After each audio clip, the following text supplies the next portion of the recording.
Hello guys, Nifty bank Nifty என்ன நடந்துச்சு அப்படின்றத இந்த வீடியோவில் நம்ம டீட்டெயிலாக பார்க்க போகிறோம். சரிங்களா? இன்றைக்கி வந்து டேட் வந்து பார்த்திங்க அப்படின்னா 14, அதாவது மே மாதத்தோட 14ஆம் தேதி. இன்றைக்கி நிஃப்டி பேங்க் நிஃப்டி. ஸோ அதுக்கு முன்னாடி நான் தான் உங்கள் Arun from Wade Trading Academy. So வாங்க வீடியோவில் போய் டீட்டெயிலாக பார்ப்போம். ஸோ நிஃப்டி இன்றைக்கி என்ன நடந்துச்சுன்னு சொல்லி பார்த்தீங்க அப்படின்னா ஒரு 88 பாயிண்ட்ஸ் பாசிட்டிவில் முடிஞ்சிருக்காங்க. இது நமக்கு பாசிட்டிவான்னு கேட்டால் லைட்டாக. நிஃப்டி வந்து இன்னைக்கு கீழே விழாமல் இருந்தது ஒரு பெரிய விஷயம் தான். நீங்கள் நடுவில் பார்த்தீங்க அப்படின்னா நிஃப்டி ஓப்பன் ஆன பாயிண்ட் வந்து பார்த்தீங்க அப்படின்னா 24,600.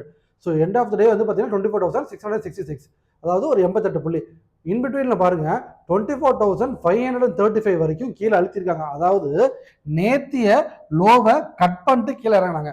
ஸோ நிஃப்டி இன்னைக்கு விழுந்திருந்தால் கண்டிப்பாக என்ன ஆயிருக்குன்னு சொல்லி கேட்டீங்க அப்படின்னா அதோட இந்த பாட்டம் வரைக்கும் வரதுக்கான பாசிபிள் நிறைய இருக்குது. அதாவது 24,420 போன வாரம் ஃபுல்லாக எந்த ஏரியாவை கட் பண்ண முடியாமல் நின்றுட்டு இருந்தாங்களோ திரும்ப அந்த ஏரியாக்கே வந்திருக்கக்கூடிய பாசிபிலிட்டிஸ் நிறையா இருந்துச்சு. ஆனால் எண்ட் ஆஃப் த டே திரும்ப மார்க்கெட் பாசிட்டிவ்ல போய் முடிஞ்சது ஒரு நல்ல விஷயங்க. சரிங்களா? நாளைக்கு நிஃப்டி வந்து பார்த்தீங்க அப்படின்னா சேம் இதே மாதிரி பக்கத்தில் ஒரு ரெட் கேண்டலாக இருக்கிறதுக்கு வாய்ப்புகள் இருக்குது. அப்படி இல்லை அப்படின்னா முடிஞ்ச இடத்துலையே ஓப்பன் ஆகி மேலே போகிறதுக்கான பாசிபிலிட்டிஸ் தான் நிறையா இருக்குது. டவுன் அப்படின்னு சொல்லி இனிமேட்டு நம்ம சொல்லணும் அப்படின்னா அது எப்போன்னு கேட்டிங்க அப்படின்னா இனிமேட்டு இந்த 24,500 இந்த ரேஞ்சை கட் பண்ணால் மட்டும்தான் இனிமேல் டவுன், தவிர அன்டில் தட் நிஃப்டி வந்து டவுன் கிடையாது. சைடில் போனால் கூட சைட் வைஸ்ன்னு சொல்லலாம். ஸோ அப் ட்ரெண்ட் வந்துருமா அப்படின்னு சொல்லி கேட்டால் அப் ட்ரெண்டும் கிடையாதுங்க.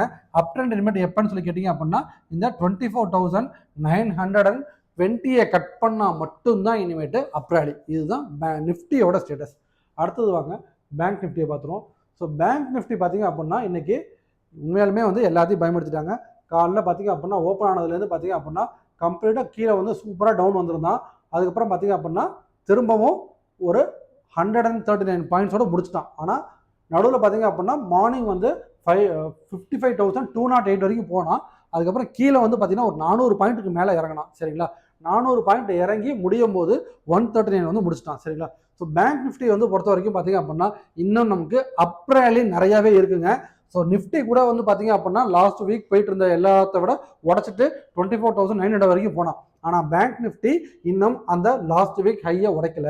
அதாவது இந்த ஹையை உடைச்சா மட்டும்தான் இனிமேட்டு பேங்க் நிஃப்டியில் ரேலி இருக்கும். அதாவது இதுக்குள்ளார இனிமேட்டு சின்ன சின்ன ரேலிகள் இருக்கும். அதாவது இப்போ அவங்க ட்ரேட் ஆகிட்டு இருக்க 54,800லேருந்து 56,000 வரைக்கும் வரத்துக்கான பாசிபிலிட்டிஸ் பேங்க் நிஃப்டிக்கு இன்னும் மிச்சம் இருக்குது. நிஃப்டி வந்து அந்த ரேலியை நேற்று முந்தானத்து கொடுத்துட்டாங்க, பேங்க் நிஃப்டி கொடுக்கல. சரிங்களா? முந்தானத்து இங்கேயே முடிச்சுட்டாங்க. ஸோ பேங்க் நிஃப்டியோட இந்த இடத்துலேருந்து இந்த இடத்துக்கு போக வேண்டிய ரேலி இன்னும் மிச்சம் இருக்குது. ஸோ இந்த ரேலி கண்டிப்பாக நாளைக்கு நம்ம எக்ஸ்பெக்ட் பண்ணலாம். ஸோ பேங்க் நிஃப்டியோட அப்டேட்ஸ் இதுதான். ஸோ இது மட்டும் நிஃப்டி பேங்க் நிஃப்டி பற்றி நீங்கள் நல்லா தெரிஞ்சுக்கணும் அப்படின்னா மறக்காம சேனலை ஃபாலோ பண்ணுங்கள், சப்ஸ்கிரைப் பண்ணுங்கள்.